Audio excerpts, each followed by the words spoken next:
We are live, Chair. Thank you. Diolch fawr iawn. Wel, bore da pawb, croeso I gyfarfod mis Gorffennaf, pwllgo adolygu a chwilio a gwasanaethau Corffor Ail. Welcome everybody to the July meeting of the Audit and Corporate Services Review Committee. As this is the first meeting since the AGM, we need to elect a new chair for the committee, so it's my job today to move us on to agenda item 1, which is to appoint a chair for the ensuing year. We have received one nomination by myself, Councillor, that nomination being Councillor Claire George. Do I have a seconder for the meeting? I had Mike James had seconded but is not present. Vanessa.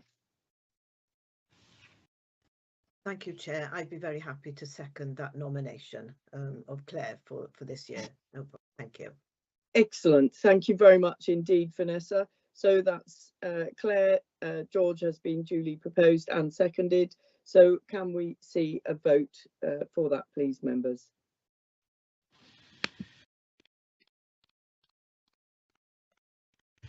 Excellent. That's full house of those present.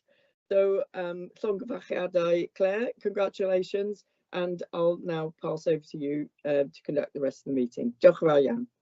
Thank you very much, Madeline, and very grateful for your support on this. So I'll proceed with the meeting and carry on to agenda item 2, which is the election of the deputy chair, and we've received a nomination of Mr. John Hogg, one of our Welsh Government appointee colleagues. Can I see a seconder for that nomination, please? Thank you very much, Madeline. I'm very grateful. Can I see a show of hands as John's this only nominee, so we'll take a vote on that. John, you can vote for yourself. Thanks very much. I wasn't quite sure. Same here. I historically wasn't, so now I do. So excellent, well done. Thank you very much. Congratulations to John, and thank you for your enthusiasm and support as ever. Moving on to number 3, we've got apologies for absence. We've got a few apologies for today, and we've got a colleague who's struggling to make the IT work. So I'm aware we've got Bethan Price, Sam Skern Blackhall, Michael Williams, and Helen Gwentlian's apologies today, and colleague Mike James is struggling to get into the meeting, so hopefully he'll manage in due course. Anything I've forgotten, Caroline? No, Chair, that's the entirety of the committee. So thank you. Thank you. Item number 4, to receive any disclosures of interest by members or officers in relation to items of business. Anything anybody wants to declare? No. Splendid, thank you very much. We'll move on to confirm the minutes of the meeting held on the 13th of May 26. That was our last Audit and Corporate Services Committee meeting. So those were sent on subsequently. I hope everybody's had an opportunity to review those. I'm happy to propose from the chair. Can I get a seconder? Thank you very much, Madeline. All in favour of those? Accepting those as a true record. Thank you, Vanessa. John, Madeline, thank you, Madeline. That's everybody. Moving on to the action log. To note the action log from previous meetings. So let me just bring that up and go through. Tegwyn and Joan, I'm looking at you specifically. Is there anything in relation to the action log you want us? So we've got consideration to be given to identification of future horizon scanning with regard to risk. So we have that. We'll have that session later. I don't believe there's any. I think that we've got a session on capital development planned for in a number of months, and I think that'll help us to have a better handle on that. And I've got a couple of questions later on the agenda around capital specifically. Tegwyn? Yeah, just sorry, the horizon scanning. I think part of it appears in some of the internal audit reports, but actually I need to sit down and get time to do that properly. Actually, once it's done once, it'll be amendable there. It's just it's never quite got there. The gap there is an update on Traethmal. I think we are. Bits of it are open, and within the next couple of days, next week or so, hopefully, there is the whole thing hopefully should be completed. I think we've got 1 or 2 issues regarding the toilet, but that's more because it's been run via PCC, and then more technical issues in terms of the transfer and opening and all of that. But you know, finally we are getting to the point where that is done. There, so we'll feed back further, and we are looking to have an opening event at the end of September, subject to some invitations being accepted, but we will feed back on that one as soon as we get it. So excellent. So it's generally operational, and as we're in summer holidays, I think that's an important time for it to be up and live. Smashing. Unless there's any other comments on the action log, I shall move on. Next, we've got the minutes of the employee forum from the 15th of April, which is to note largely that I did have Madeline, we've got a question on the minutes. It's not a question, Chair, just a comment. I'm there as member representatives present. I was there in my ex officio capacity just as an observer.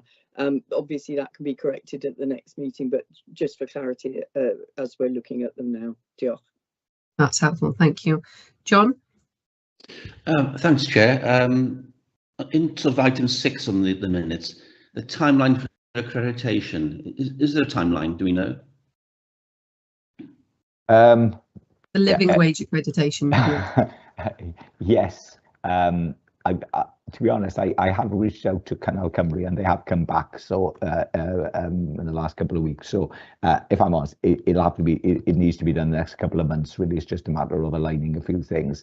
I don't think the requirements are particularly onerous. We do meet the standard. It's just the accreditation element that we don't. So the autumn or end of the year at the latest. Although I don't know how quickly they turn it round, but I don't think it should be that long.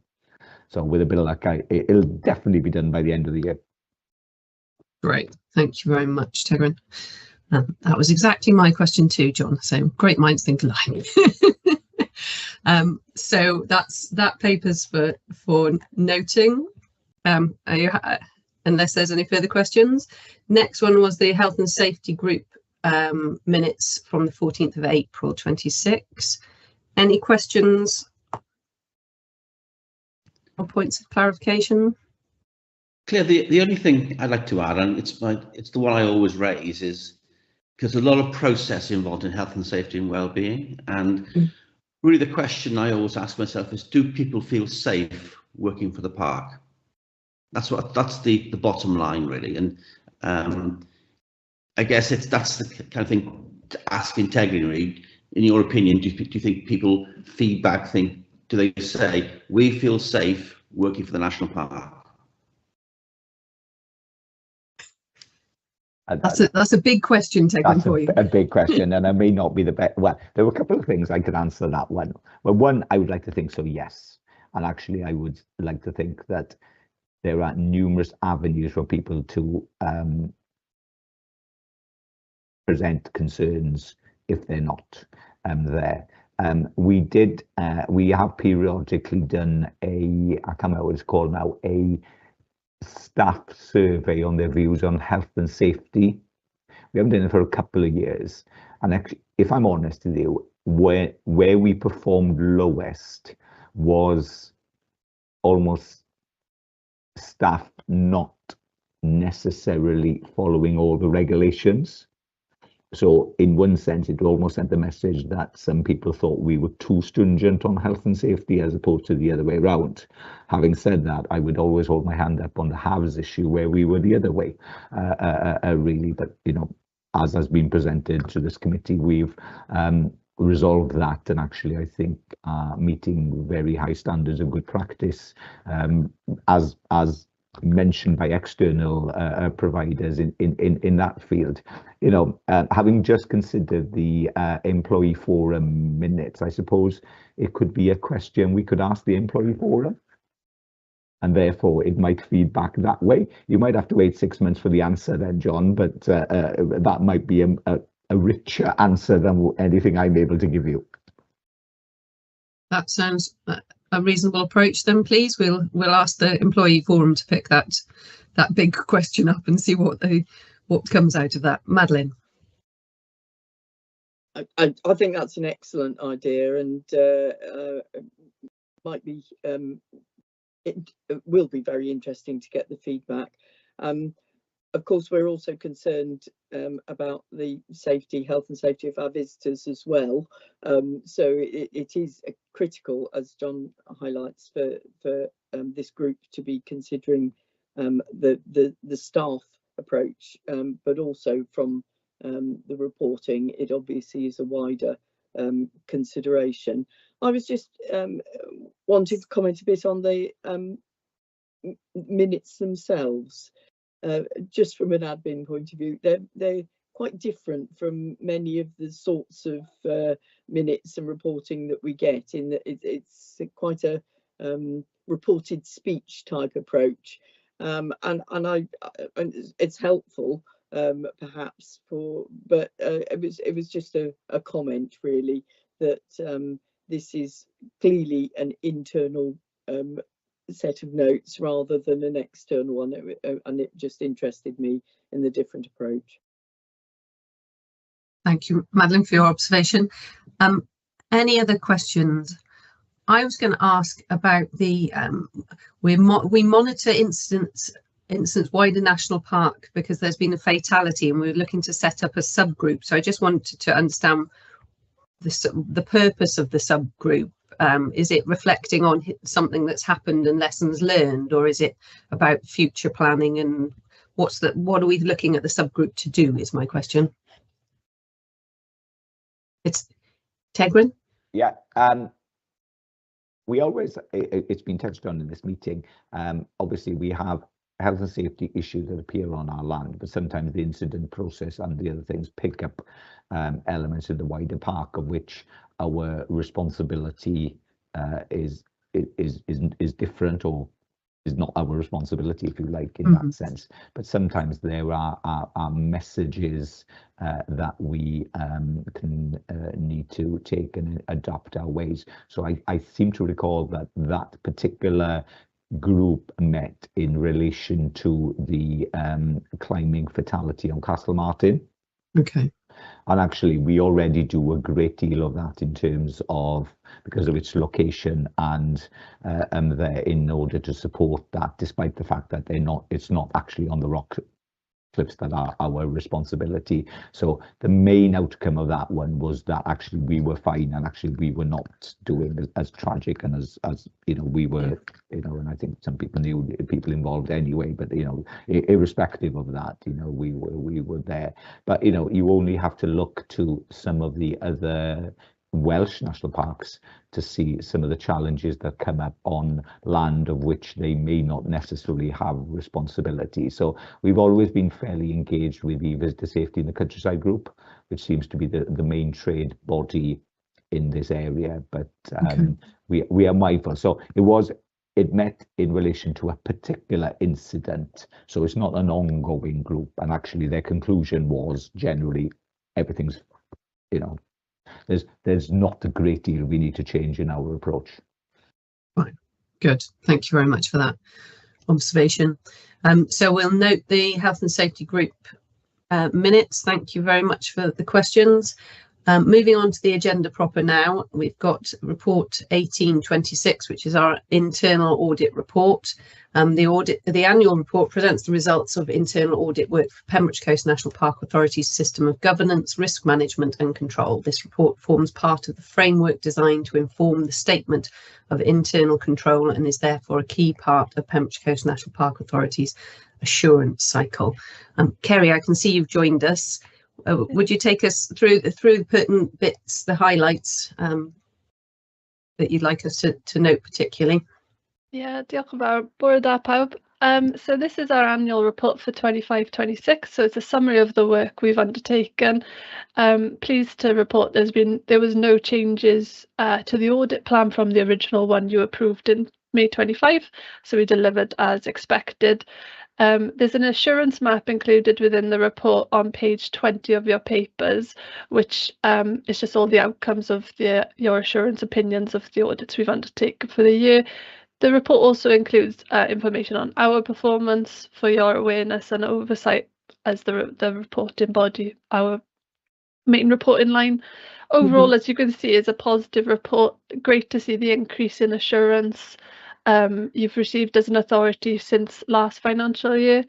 And the key element of the report you're probably all interested in and want to know about is the head of internal audit opinion for the year, and we are satisfied we've undertaken sufficient work to be able to provide this, and based on the work we've undertaken for 25-26 we're happy to report that we feel that you have adequate and effective governance, risk management and internal controls within the authority. So gold star. That's reassuring. Thank you very much, Kerry. And we can see the progress made from 24-25 to 25-26. So that shows improvement, which is always reassuring as well. Any questions for Kerry on this? Thank you, John. I thought it was a really good report, Chair, and going through it, I was very pleased, and hats off to Tegrin and the staff for putting improvements in place and actually getting this gold star, as you put it, Kerry. When I read adequate and effective governance, risk management and control arrangements, I smiled. I thought, wow, this is exactly what good, brilliant looks like. So I was very pleased to read the report.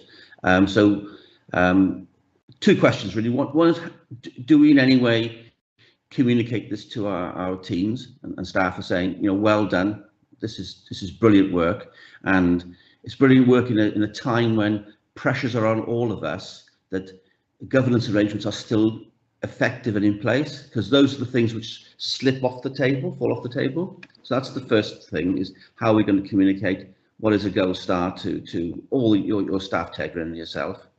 And second, and also the members as well, for the board, you know, putting controls in place. So it's a gold star all round. And then the other thing I wanted to add is really, I've got no idea really of how we compare to other national parks. So Kerry, if you have that kind of intel, I'd be grateful to sort of understand that. But irrespective of that, very, very well done.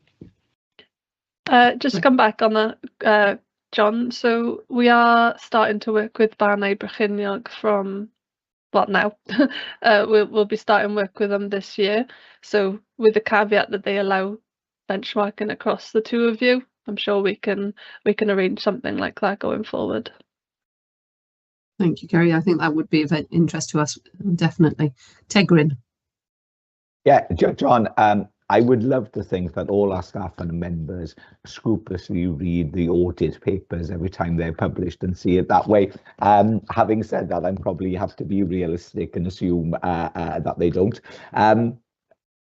We probably don't, actually, if I'm honest. I'm more than happy to do it and do it on you know, as an action or on behalf of this committee. I would say, you know, thank you to Ascari, but actually thank you to the staff, and actually in particular thank you to Myra, actually, who does a great deal of work in order to smooth everything and facilitate the process, and makes it much easier for us, and actually probably much easier for Ascari than it is with lots of your clients there. So the other thing I'd say about benchmarking, I think it won't be at next authority meeting. It's probably the September authority meeting. Myra present our annual report, a progress report, and actually, as much as we are able to do there, we do try and benchmark against other organisations. It's not always easy to get a stuff done, but as much as possible, we try and do it that way. Thank you, Tegrin. Mike, hopefully your IT's working well enough. How are you? Bore da, Yeah, great, thank you. Yeah, the trying to log in was a bit difficult. I was being thrown out all the time, so I came in then through the National Park link. Yeah, well, I'm in now. That's history. Yeah, just to you know, repeat everything that's been said about our audit. Having a result like that is superb. Compliment right from the top, from Tegrin to Meyer to everybody who works on. Yeah, tremendous. Llongyfarchiadau mawr. Diolch, Mike. Thank you very much. Yes, and thanks to all who contribute and make the difference in this work. So excellent. This is for information only, this report. So if there are no further questions, I will thank Kerry very much for joining us. Much appreciated. And we'll move on to the next report, 1926, our action log for external performance audit and internal audit. So this report assists us with monitoring of the actions agreed from audit reviews. So I've got, there's Maya. Good morning, Maya. How bore da? I'm pretty sure New Gale Beach will be busier than that today, but yes, I'll hand over to you. Thank you, Chair. So this is the action log for external and internal audit for period ending 30th of May. In terms of Audit Wales actions, following discussions at the last meeting, internal priority levels have been applied to Audit Wales actions and have been improved by management team. Revised implementation dates were agreed for actions at the last Audit and Corporate Services Committee. In terms of internal audit, members are asked to approve closure of internal audit action relating to training completions, follow-ups following phishing simulation failures, following discussions with internal audit around issues with the system and burden of managing follow-up training placed on IT team, and identification of alternative acceptable approach outlined in the introduction report. It is proposed that this action is closed.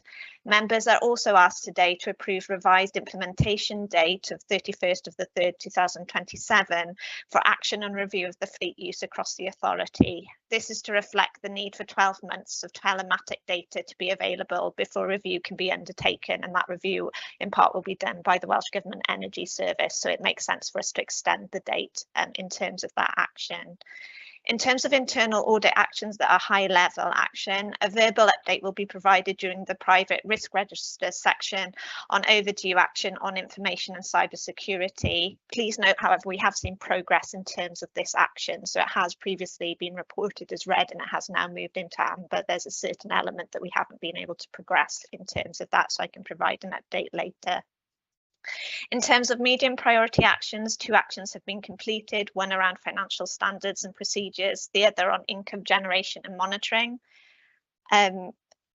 In terms of the follow-up action on lifts, it is in progress, with lifts were scheduled to be tested in May and June. I believe the majority have been carried out, but one has had to be delayed, but has been rearranged in terms of the tests on the lifts. In terms of low priority actions in red and amber, payroll related action is in amber and meeting is to be arranged with HR to progress this further. It's an amber, but it hasn't gone past its expected due date, so they're just slightly behind in terms of progressing against their due date. Work is ongoing with visitor centre managers to progress and check completion of actions relating to standardisation of risk assessment, site template and site checks. People Services have drafted the health and safety training metrics for the health and safety group to consider, so we've made further progress in terms of that action.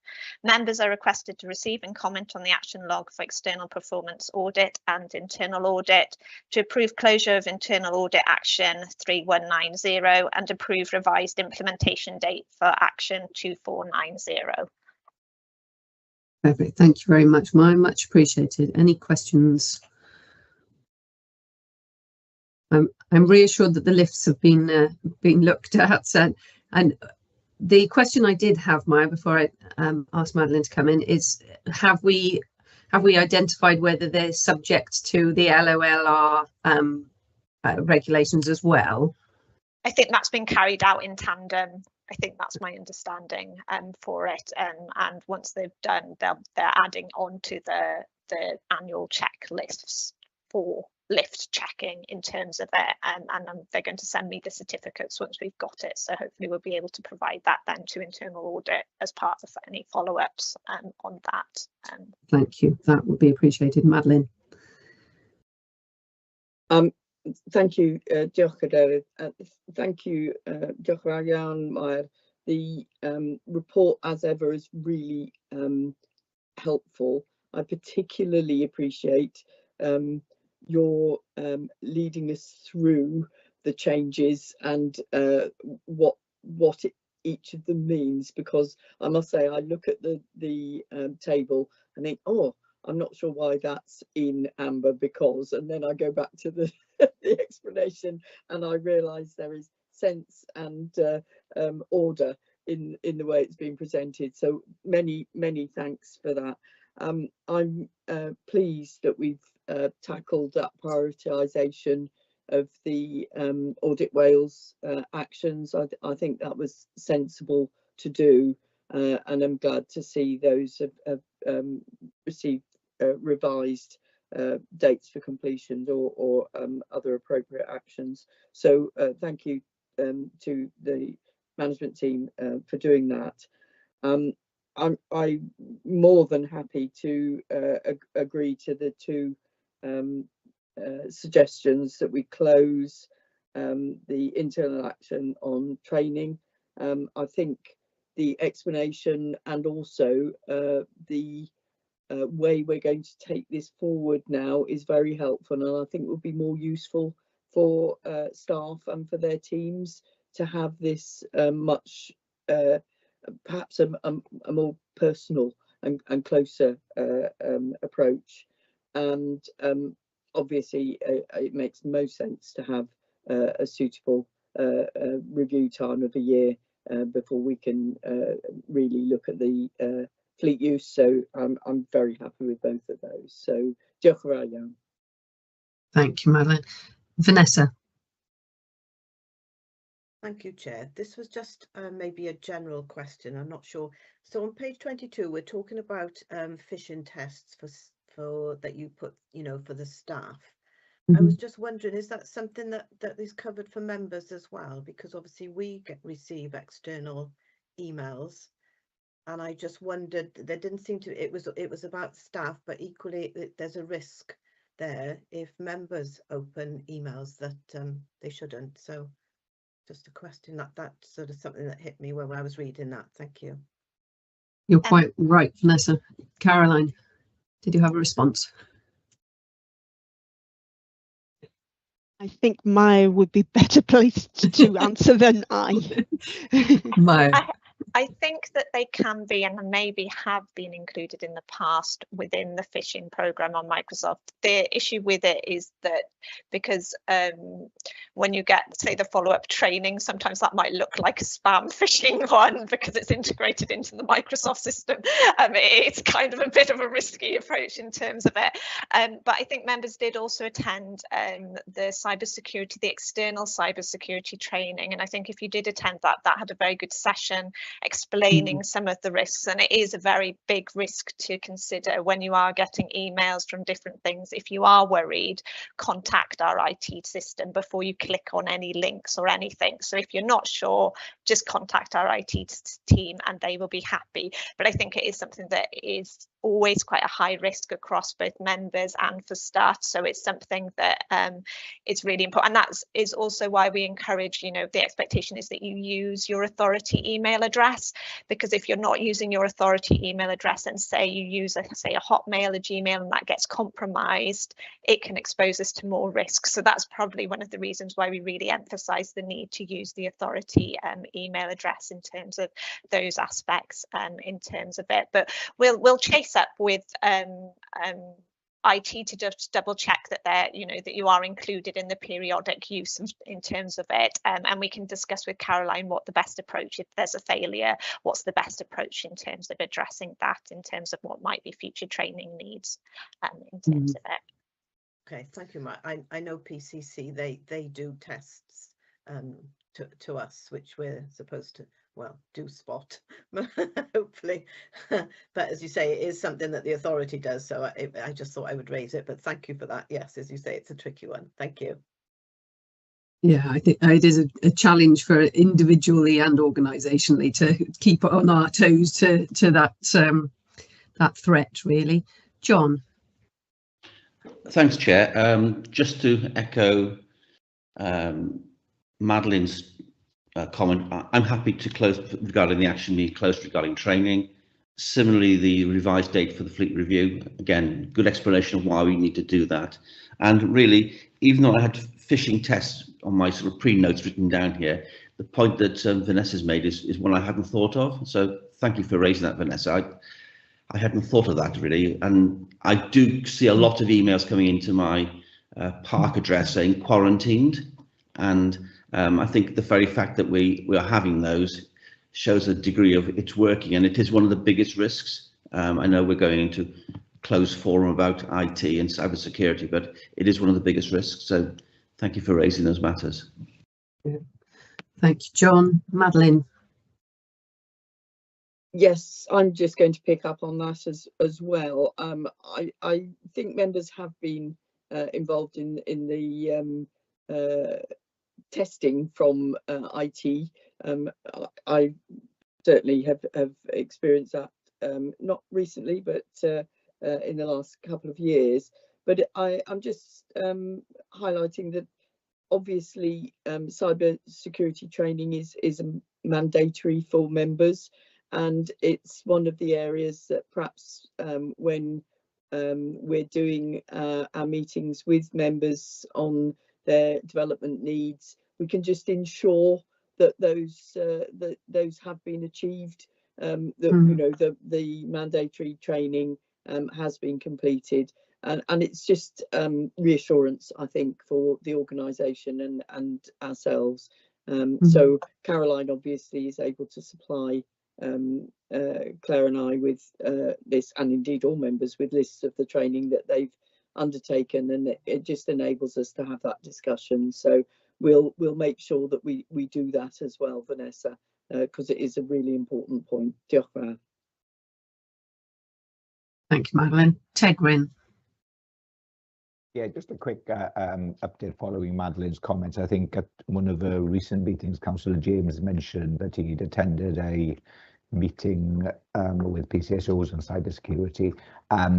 I sense that would be more focused on personal security and data. You know, we are and have attended Welsh Government provided training on cybersecurity. Therefore, I think what we might do is actually reach out to the relevant organisations and arrange one of those types of training for members. I know there was a leadership one, which I know I've done it, and I definitely know Sarah has done it, James might have done it as well. So something of that nature there, unless there's a bespoke one for members as well. I don't know if PCC have done anything as well. To be honest, there may be duplication, but I think this is an area where the more you do, the scarier it becomes. But you know, there. So perhaps if we add that to the training list, and when we can do it, it's worth doing it that way. Yeah. Agreed, Tegwyn. It is scary. It's a bit like code of conduct training. You do it regularly, but something clicks differently every time you do it. Pembrokeshire County Council we've been doing very short, snappy little videos lately, and that's been on everything from password security to desk security, what information you should have on your desk, to phishing, etc. So I found those sessions very helpful. Yeah, as you say, you can't do too much of this kind of activity. Thank you all. Maya, another couple of questions for you. I was going to ask you on page 27, the annual survey that was being undertaken in May. I was just wondering how many responses we'd had. If you know how successful or otherwise the response rate was to that survey? I don't, but I can follow that up with Libby to find out for you in terms of where we're at in terms of responses. Perfect, thank you.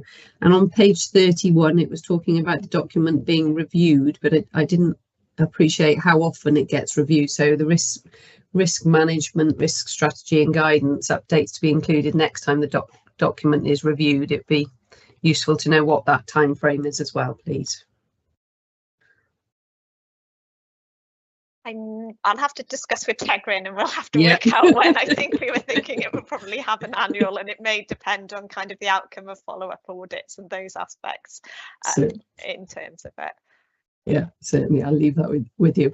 Right, so to go back to the recommendation, both John and Madeline have shown the support for approving the closure so of the two closure of the internal audit action, IT continuity, disaster recovery, and then the revision of the implementation date on the review of the fleet use from 24-25, which is climate change and decarbonisation.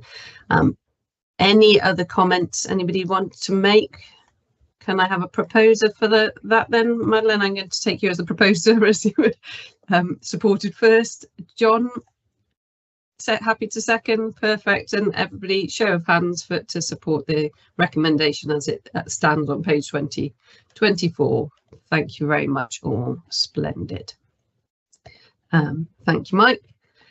We'll move now on to the Welsh Government paper report number 2026, Welsh Government Strategic Grant Letter Performance Report 25-26.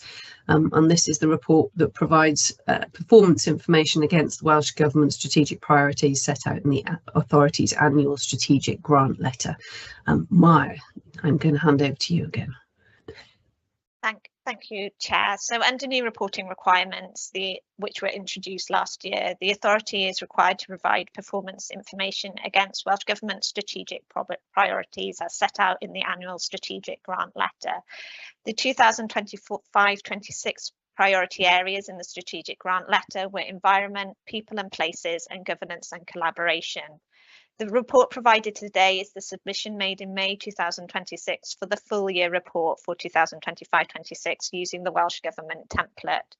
Officers have been working on aligning aspects of our wider data collection and reporting on wellbeing objectives to indicators identified by Welsh Government. Reporting on 2025-26 carbon emissions is aligned to wider Welsh Government net zero reporting submission process, which has an early September deadline. As a result, the authority carbon emission data for 2025-26 will be provided in the next 6-month progress update. So the data reflects the 2024-25 submission made in September. In terms of our progress against the priority areas, for environment, the authority in terms of carbon emissions did see an increase between 2023-24 and 2024-25. The authority has undertaken a deep dive into this as part of its risk register approach. A number of positive initiatives are underway, including PVs at Llannion and securing new EV pool vehicles, which in the longer term should have a positive impact in terms of helping reduce emissions. The SDF grant continues to support the authority to deliver community decarbonisation projects. Ffermio Bro and work of the engagement and inclusion team have had a positive impact on some of the carbon sequestration indicators. Officers have worked to develop a new master GIS layer to inform the data for the land managed for biodiversity in partnership with private landowners indicators. And this has provided us with a new baseline for this indicator to support us to monitor progress going forwards. SLSP funding continues to play an important role in supporting the authority's nature and decarbonisation work. In terms of people and place, the authority has had positive engagement with the Ffermio Bro scheme, and at a local level, this has involved development of both governance arrangements and then progressing to project delivery and monitoring. The report demonstrates the authority's continued commitment to maintaining rights of way and provides examples of work it has carried out to enhance or create further rights of way. It also provides some specific context for Pembrokeshire Coast National Park in terms of the nature of the network and need for significant cutting investment and mitigation of climate risks around coastal erosion, storms and flooding. In terms of heritage, overview is provided of the work of our centres and our community archaeologists. Baseline performance data for participants in National Park Authority run supported activities focused on inclusion, outreach and increasing access for underrepresented groups is positive. However, performance in this area going forward is likely to be affected by more challenging environment in terms of securing external funding for this area of work, which previously we have been successful in terms of delivering through our externally funded projects. This is an area that has also been subject to further deep dive via our risk register. The authority continues to engage with Wales social prescribing framework and is running wellbeing associated projects via Get Outdoors and Routes to Discovery. The authority continues to deliver internal training, apprenticeship opportunities to staff and volunteering and social action opportunities. In terms of governance and collaboration, the authority has shown positive collaboration in terms of supporting Tyweddau Cymru, hosting its staff and engaging with collaborative projects. The authority has worked with Welsh Government on developing a mentoring scheme in terms of members, and officers have run additional interactive sessions to increase the number of members who have attended, watched the governance training sessions. Members are requested to receive and comment on the report. Thank you very much, Mara. And it's a good compendium of all the activity going on, isn't it? Really, it brings it all into context. Madeline. Oh, diolch, Mara. Thank you again, Mara, for a very good report. I think it really does highlight how we are responding to Welsh Government requirements in our grant letter. They don't just give us funds, they expect us to deliver against not only our priorities, but their priorities as well.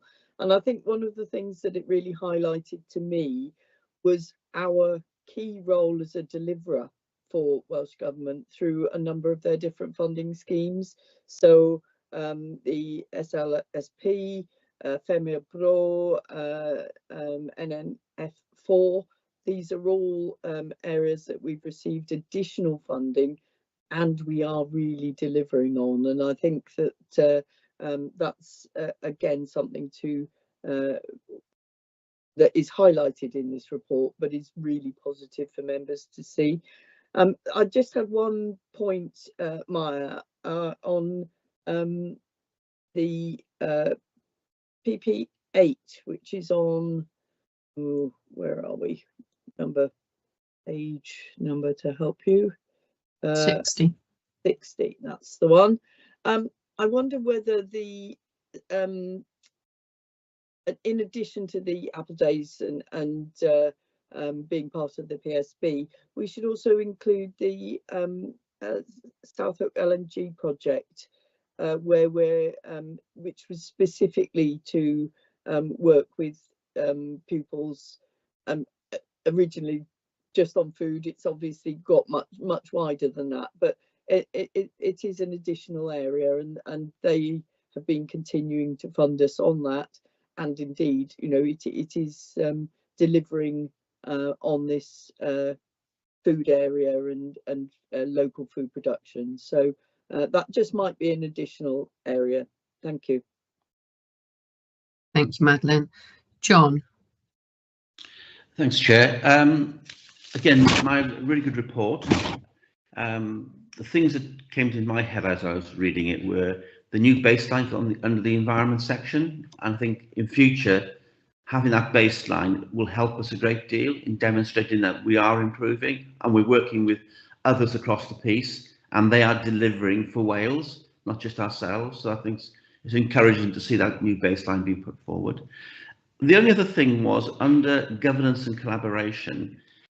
We've just heard about getting a gold star for the audit report, and I wonder, are we out of sync for putting it in this response to Welsh Government regarding that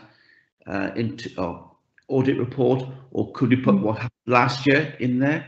Again, showing to Welsh Government that there is good control, good solid controls in place here of how we are managing public money, and we are delivering on the ground, but also we can show from a third party's review of our performance how we are doing that, and with public money being tight and scarce, etc., people can have confidence in the authority and its staff on how it's being spent.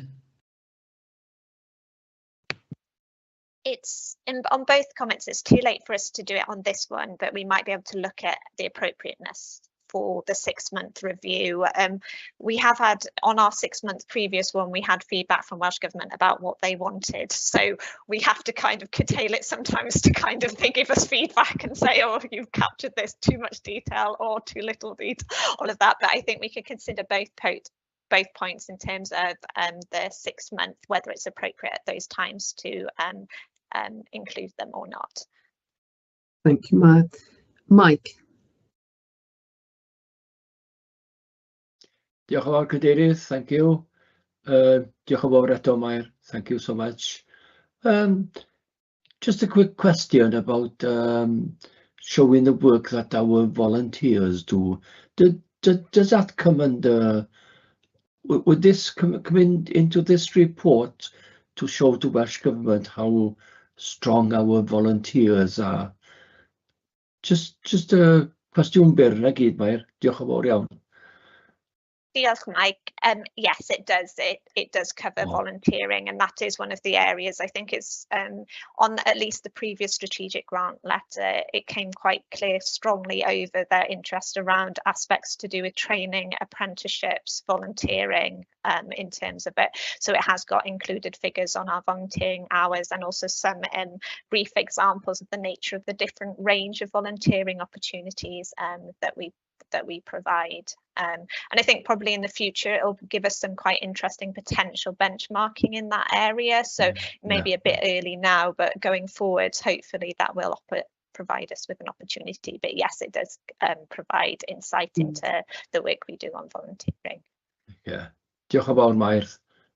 Diolch am yr ateb. Thank you so much for the answer. Thank you, Mike. Mara, it'd be useful just for your reflections on that feedback we get from Welsh Government. So we've submitted these, and it is evolution, not revolution. So you started off putting a lot of information into these documents. Tell us how we've honed this process, or how the feedback is coming to you. Yeah, so I think we did our 6-month one. I think it is worth saying we didn't have the indicators finalised until, say, I think it was the end of August of last year. So it was quite a finite period of time, and so we were having to work out how do we align that with our wider wellbeing objectives.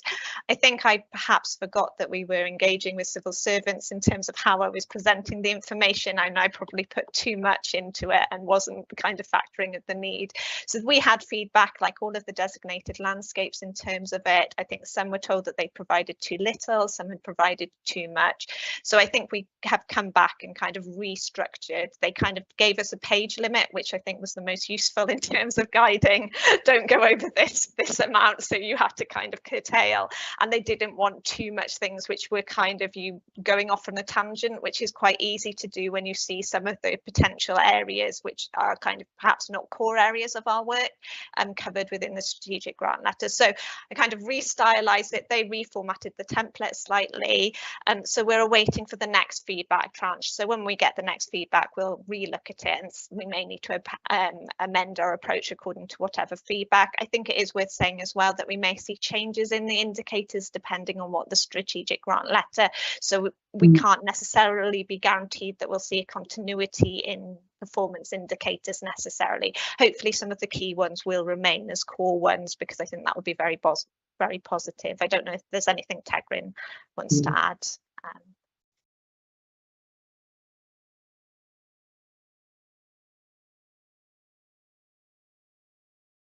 Sorry, I couldn't quite get the excuse me.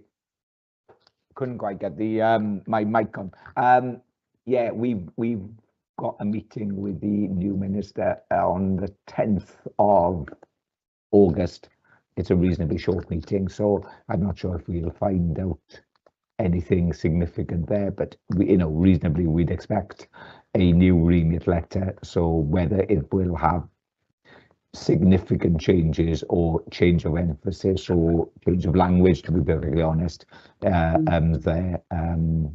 seems to be, interestingly, as the meeting's taking place, the consultation on rural proofing by the Welsh Government has just been issued, which I think is an interesting development and might see us looking at things in a slightly different way, or Welsh Government looking at things in a slightly different way. So we'll wait and see.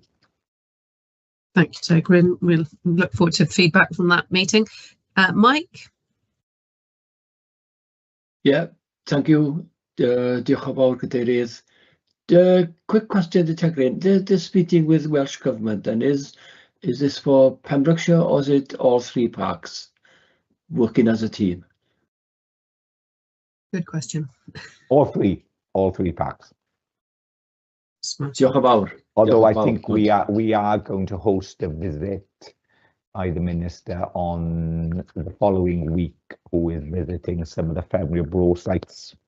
I think also he'll be in the county show as well, so we will be able probably to engage a few times in addition to the more formal meeting. Diolch yn fawr.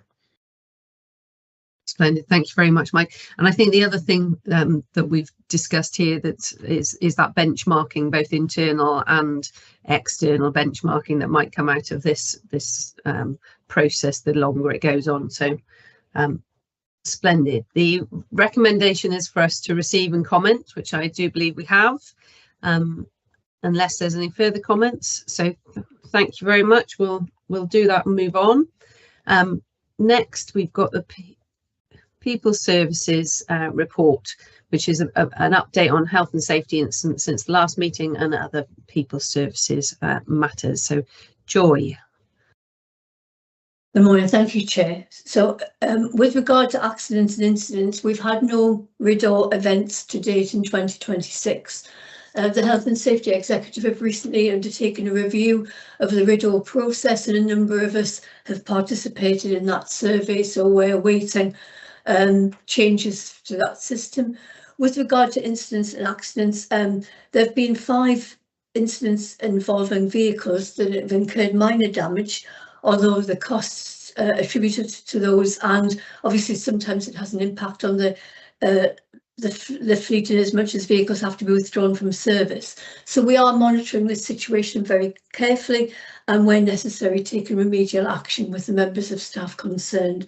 It is something that we do monitor carefully, and in one instance we've used an external third party to undertake a driver assessment just to ensure that there were no immediate causes for concern. With regard to halves, there have been 6 incidents, but I think it's fair to say that the incidents that are reported aren't halves incidents in the truest sense. What we're finding is that sometimes operators are wearing the Reactec watches that are too loose, so therefore they're giving false readings. Another thing that can generate a high reading can be if the equipment is coming to the end of its life. So if ever there's a high reading, we take the equipment in and retest it. With the restructure of the countryside management team, we did shore up the health and safety responsibility quite considerably, and that is paying dividends. So again, there's one-to-one guidance and tuition, and also regular toolbox talks. We do monitor carefully that incidents are being reported and encourage staff to do so, and particularly near misses, because a near miss is an accident waiting to happen. And in terms of supporting and building on the strength of health and safety within People Services, we're currently recruiting an HR officer with a strong health and safety background. So we're doing we are not complacent about health and safety, and certainly take a very active interest in the higher areas of risks. With regard to the starters and leavers charts, this is something that we've introduced recently, but it shows the spikes associated with the seasonal staff employed at the visitor centres. So that's primarily Carew and Castle Henclis. Sickness absence, we monitor and continue to monitor carefully and work very closely with line managers and heads of departments. And again, we revised and introduced more stringent health and sickness absence monitoring earlier this year. The sickness absence figures do indicate that we've got higher levels of sickness absence this year compared to last year. There are no underlying trends that we can see, and the sickness absence attributed to stress and depression and anxiety is not work related. These refer to life events that we all face from time to time. So moving on to training and development, the mandatory training completion rates are on the high 90%. So, but again, we're never complacent with these things. We continue to monitor and work closely with line managers and the heads of department.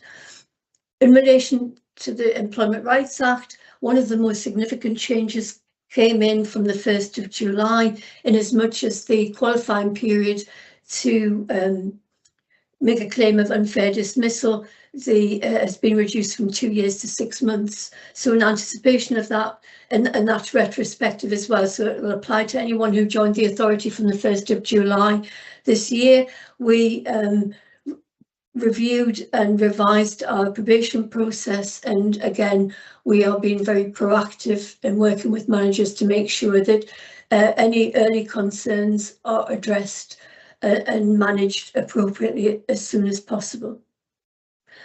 In terms of staffing levels and people services, we're still not fully staffed yet. As I said, we've got an HR officer vacancy currently being advertised that closes this weekend, and our resourcing officer takes a post at the beginning of August. The volunteer development officer did take a post in May and is already making an impact in the work. We're attracting new volunteers. We've now got 250 registered, and she's spending her time understanding the volunteer profiles and opportunities that we've got, and also becoming acquainted with Better Impact, which was the IT system that we use, which it needs further development to maximise the benefits from it. And obviously we work very closely with the performance and compliance officer in terms of looking at the recording of volunteer hours and activities. So unless I'm not sure how you want to manage this, Chair, whether you're happy for me to hand over to Caroline to give her bit on democratic services, or whether you prefer to take questions on my report so far. If we take questions on your part so far, Joy, I think that makes sense to me. We'll deal with them in the report in two parts. Any questions from around the table? So thank you very much for the report. I think my question for you, Joy, was around that probation period, or starters particularly, on what employment vetting we go through, and then what probation period. So I've had experience recently in another organisation where that's not been as thorough as it could have been, I suppose, and it made me reflect on what we're doing. Thank you, Chair. Well, we take up employment references, a minimum of 2 references. We also look for gaps in employment. Primarily the candidates often just report the last 5 or 10 years of employment as part of their application, but we would probe that as necessary. We take up 2 references. Of course, there's no obligation on an employer to provide a reference, and often the references that are provided just confirm dates of employment, job title and salary. The probation period is 6 months, and and it's rigorously managed in as much as there is a formal report at month 1, months 2 and months 3, with a final report at month 5. But we work very closely with line managers to support them through that process. And we also make it clear as part of the induction to staff that there is this probation period, that it is important, and that it isn't just a tick box, that, you know, and again, we make it very clear in the process what it is that we are monitoring and what our expectations are. So, and if necessary, to be fair to all parties, we will extend. So, for example, we have an instance where a member of staff is going on annual leave for a period of 3 weeks soon after the start of employment. So we're extending their probation period to reflect that. And as much as, in fairness to them, as much as anything else, of course, that takes us over the 6-month period. But the earlier the intervention, the better the outcome. And I think people need to understand, and I hope that they do. We go to great pains to explain to them that it is a supportive process. It's not about necessarily about dismissing a member of staff. It's about making sure that they are a good fit for the organisation and that the organisation is a good fit for them. But and again, we put the probation review meetings in the line manager's calendar at the time the member of staff is appointed, and we expect to see the reports from the line manager in a timely fashion after those meetings take place. That's reassuring. Thank you very much, Joy. John. Thanks, Chair. Joy, again, a thorough report, lots of detail in there, and this isn't very strategic, but I'll ask the questions because these are the things I wrote on my notes before the meeting. One of the accidents was around a handrail moved onto head. I wasn't quite sure what that meant. That's the first one. I know it's very small scale, but it's just, I wasn't sure what it meant. The second thing was around on page 65, where it mentions the data, and for volunteers it was 0. And whenever I see a gap or a 0 in data, I always think, well, why is that? So the numbers add up to the total at the bottom, but is there a reason why it's 0? Is because people haven't reported it, or is it just good performance? And then the final thing regarding the absence, regarding stress, and the main issue being domestic related issues. I always think that with resilience, it's more about staying in the game these days as opposed to toughing it out. And I think that the work can provide that counterbalance and help support people in getting back. So that's, I guess, my comments really. Thank you, Chair. Thanks, John. Thank you. Joy. Thank you. If I start with the resilience issue first, we have been in contact, or we are in contact with people who were absent, and we do our utmost to encourage them to come back to work or to remain involved in the workplace as much as we can. But if the member of staff has a fit note from a healthcare professional that says he's not fit for work, and he or she does not wish to return to work, there's very little we can do. And again, I think sometimes we are victims, for want of a better way of putting it, of our generous terms and conditions for employment.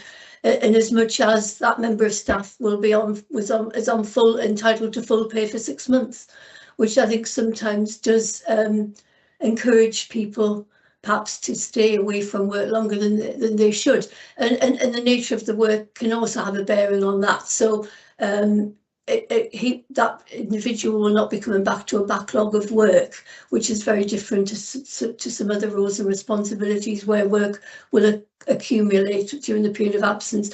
But we endeavour as much as we can, because I totally agree, work is good for people. And often there's the psychological barrier. When people have been off for work for 6 months, there is a psychological barrier to coming back to work. And research has proven that when people are off for 12 months or more, that that it's very difficult and very unlikely that they will ever return to work. But as I said, it is very difficult sometimes if the member of staff exercises his right to remain away from the workplace for that period of time. So the other questions you had, the incident involving the handrail and the let me, sorry, Chair, I'm just trying to find my place on the report. It was on the first page, Joy. Page 64. Thank you. And it was the So the handrail moved. Yeah, I think it was. I think it was a case of the handrail became detached and apart from the wall, and it was the member of staff was bending down and came up and caught their head. Immediate action was taken to repair the handrail. So it was so no injury was sustained as such, but it was just that's all it was with that.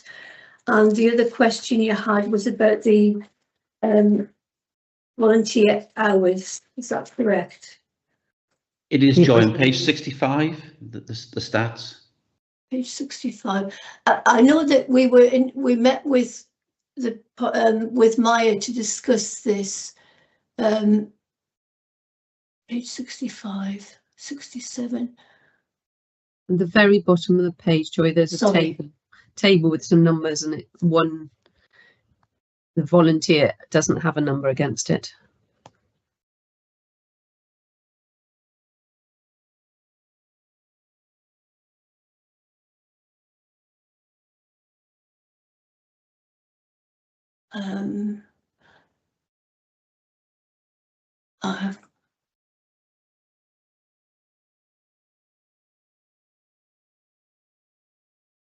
But the numbers all add up, so it's just no, it's fine.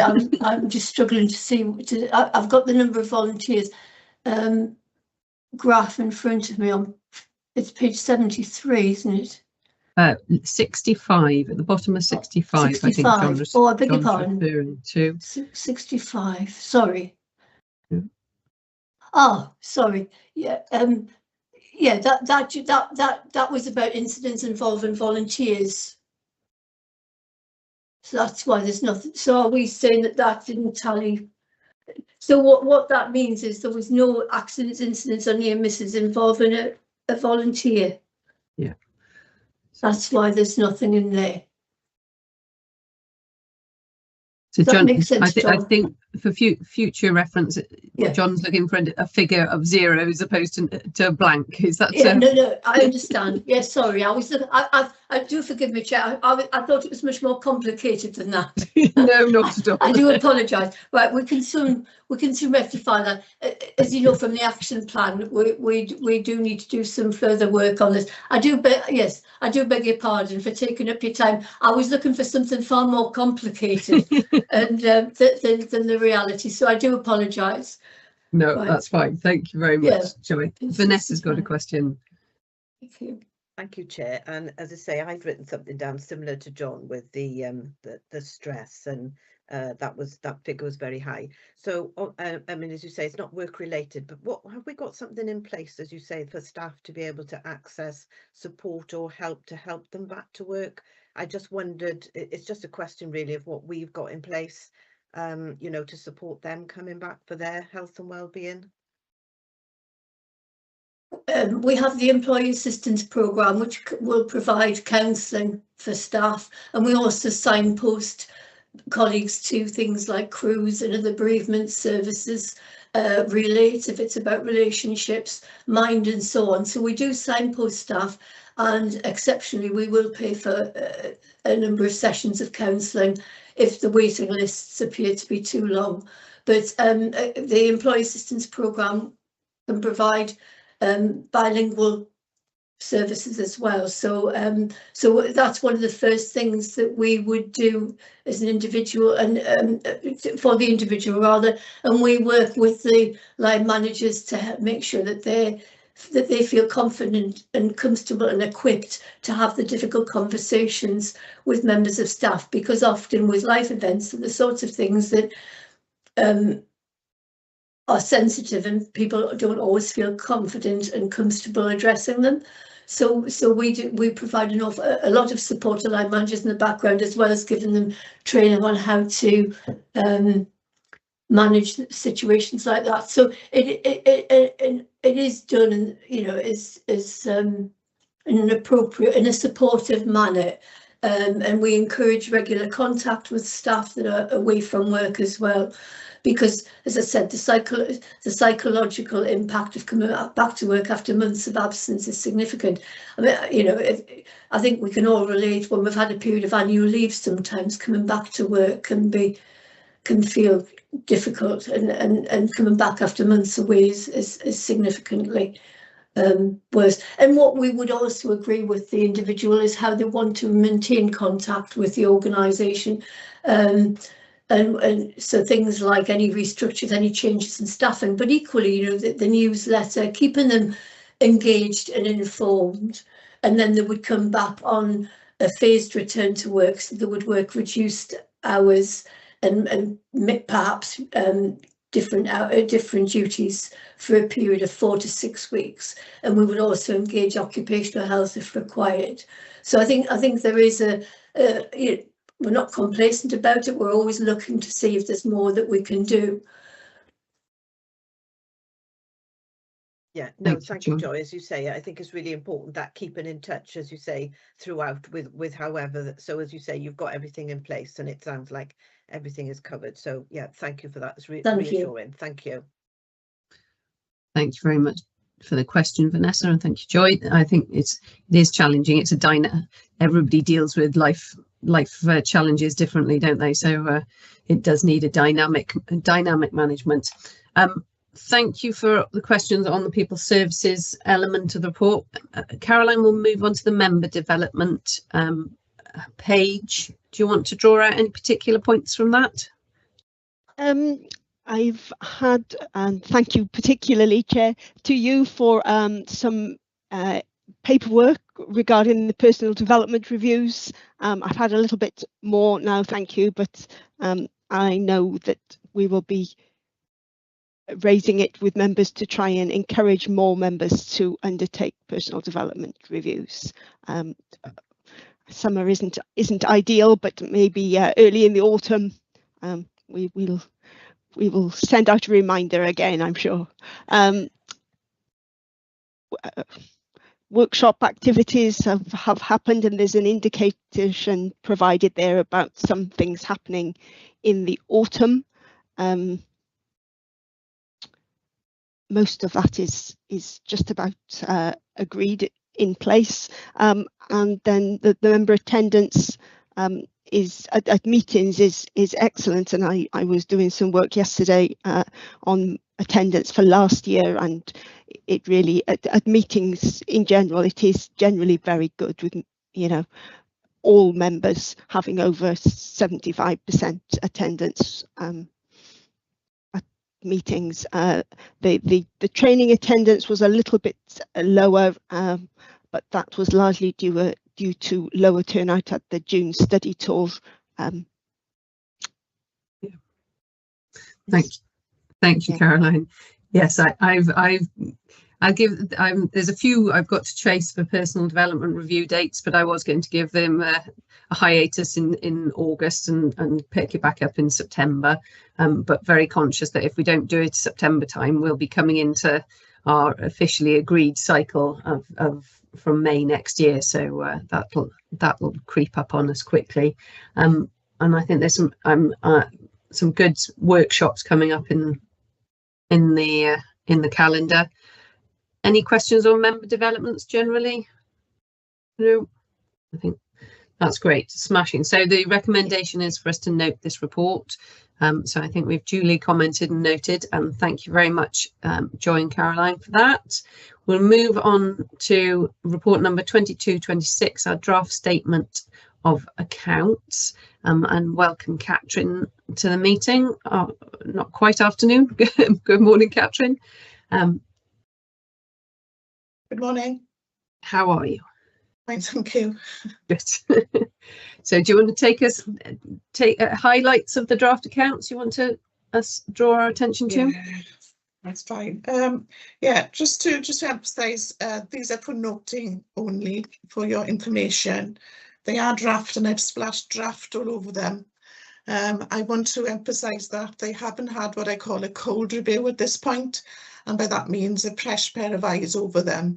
A member of staff who's agreed to do that is off on leave at the moment and she'll be back next week. So I know there will be some amendments in terms of small amendment. There may be just small figures, or there may be some narrative corrections, etc. But it gets to a point where you get over familiar with the document and you can't see the wood from the trees. So that will be, I've already seen a couple of things, having put it down for a couple of days. So that having that fresh pair of eyes over it will be needed before it goes off to the audit. Overall, in terms of the annual accounts, we've actually turned in a surplus of 380k. Now, this was really expected at the end of the day, despite the budget deficit of 544. And the narrative report tries to address that. Main reasons being, obviously, we've had the large additional Welsh Government settlement revenue and capital settlement from Welsh Government right at the year end, as usual, which causes absolute chaos from the accounts and everybody trying to spend. And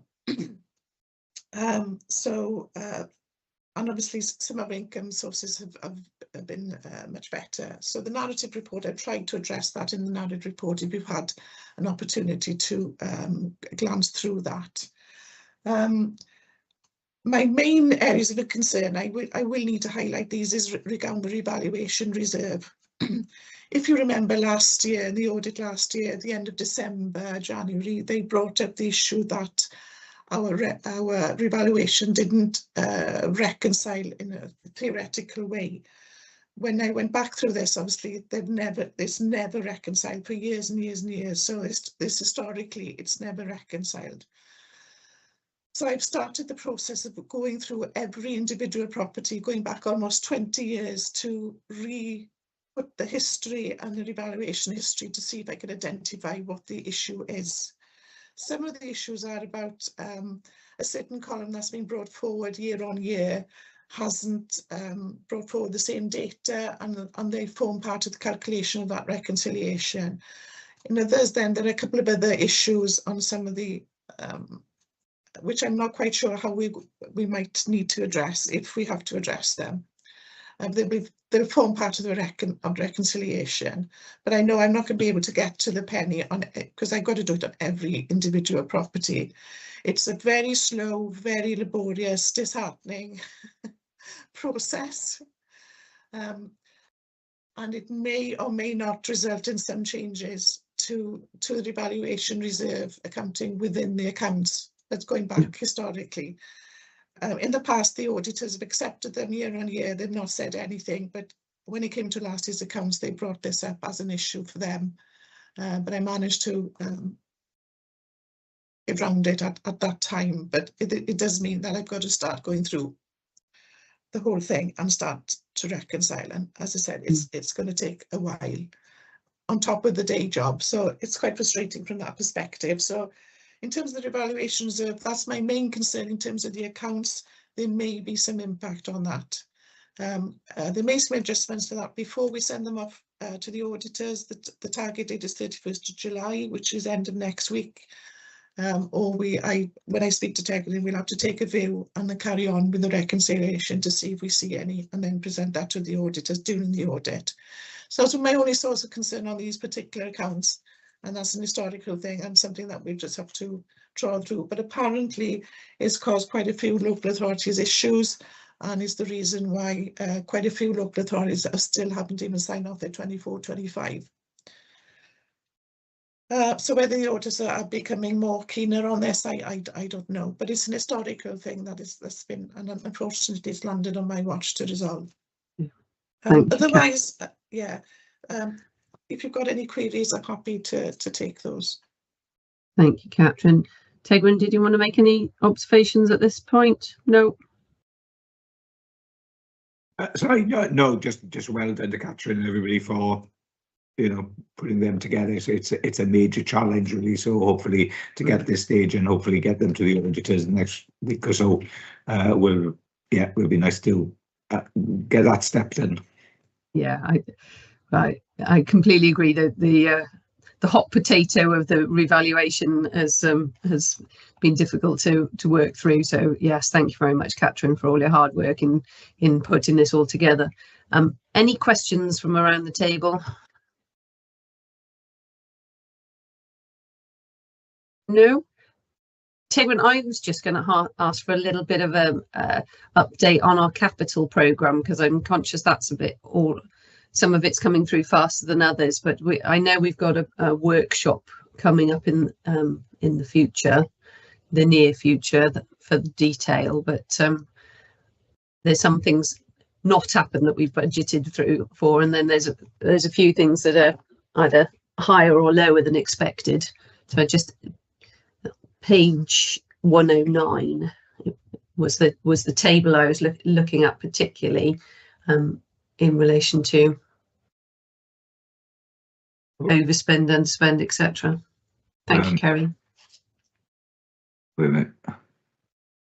It seems to be I'm afraid year on year we seem to struggle to deliver our capital programme, and I think part of the reason is that one project appears and jumps over the others. For example, Newport, Traeth Mawr jumped in front of some of the others, like Harry, that's been sitting there for quite a few years. So the priority projects change. So as a result, obviously, some things then just don't get delivered that particular year. And obviously capacity issues in staff, and obviously procurement also causes problems and delays in some of these things. And things like CARU, for example, you need to have CADU involved, architects involved. It seems to take forever, to be honest, but it's yeah. I wondered if it was funding streams as well. Thank you, Tegwyn. Yeah. So to be honest here, we've had two fairly challenging schemes, of which in some respects neither should have been that challenging in the wider scheme of things, both the Preseli Suite and Traeth Mawr, only because there were numerous ones with Traeth Mawr, but in particular with both of them just challenger procurement and getting people to undertake the work and getting prices that broadly aligned with what our quantity surveyor would suggest. So hopefully those two are parked and out of the way now, and I think that's where we need a discussion over the next couple of months, although time's going on, so I do need to crack on with it, so that with things like a possible future round of SLSP, with possible opportunities through local growth fund, etc., that we sort of have a clearer view of what is important and align the resources to deliver what we have. There will always be competing priorities, and we just need to hopefully take a longer term view and make sure we can deliver projects as and when we need them. Thank you, Tegwyn. Mike, I can see you've got a question. Diolch yn fawr, Cadeirydd, thank you. Just a bit of information, really, that the Nevern show has moved to August the 12th. And I can remember, was it last year or a couple of years ago, the stand by the National Park was entirely about giving information about something. I reckon there'll be a lot of questions about Traeth Mawr at Nevern show. So whether something can be arranged. What do you think, Tegwyn?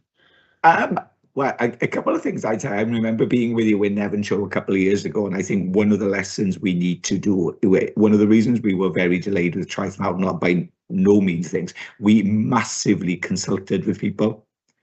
We over consulted, if I'm honest with you. Looking back, we must have spent about 6 months consulting. Why we were consulting on what is essentially a ramp, a toilet and a thing. So I think we just need to be far more focused on getting on with stuff rather than worrying too much about what people think. That's not to say actually it might have smoothed a few things over, but you know, there was a great deal of consultation there. In terms of this year, to be honest with you, Mike, I'm not sure what the plans are for Nevin Show this year, but I'd rather than having in the show, I'd encourage people to visit Trithnow and see for themselves.